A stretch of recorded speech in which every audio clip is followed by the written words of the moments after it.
Histoire L'homme qui est mort le jour des saints innocents. Il était une fois un homme nommé Calécoula. C'était un homme sauvage et il avait commis de nombreux crimes graves au cours de sa vie.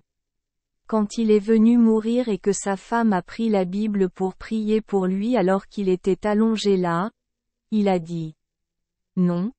C'est le jour des saints innocents, et cela ne vaut pas la peine de lire la Bible pour moi. Tu ferais mieux d'aller plutôt à la cuisine et de faire des gaufres. Je mourrai aujourd'hui même, et alors tu devras déposer un paquet de gaufres dans mon cercueil. La femme entra dans la cuisine et prépara les gaufres, mais quand elle revint vers lui, il était mort.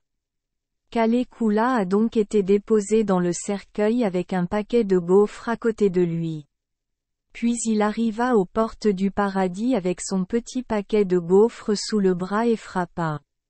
Mais Saint-Pierre lui dit: Tu n'as rien à faire ici, avec tous les crimes que tu as commis.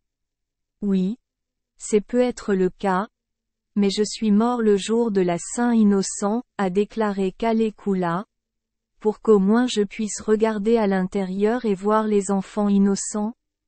Saint-Pierre ne put lui refuser et ouvrit un peu la porte.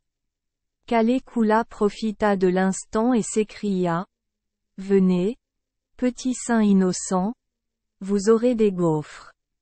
Et comme on ne leur avait pas donné de gaufres au paradis, ils arrivèrent tous en courant, de sorte que la porte s'ouvrit grande, et Calécoula entra alors.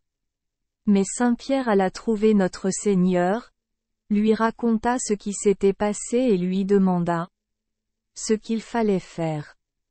Le mieux est de laisser votre avocat s'en occuper, a déclaré notre Seigneur, car les avocats savent généralement tout sur l'expulsion des gens.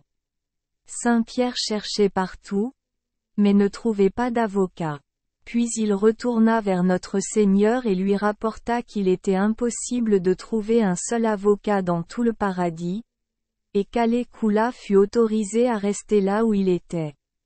Si vous attachez ensemble un voleur, un meunier et un avocat et que vous faites rouler le tout en bas d'une colline, peu importe la façon dont vous le faites rouler, vous pouvez toujours être sûr que celui qui est au sommet est un voleur. Remarque cette histoire, en partie conte de fées, en partie légende, L'homme qui est mort le jour des saints innocents, communiqué par le Dr V. Sidoflund, a une variante danoise. Son humour innocemment malveillant est digne de Gottfried Keller.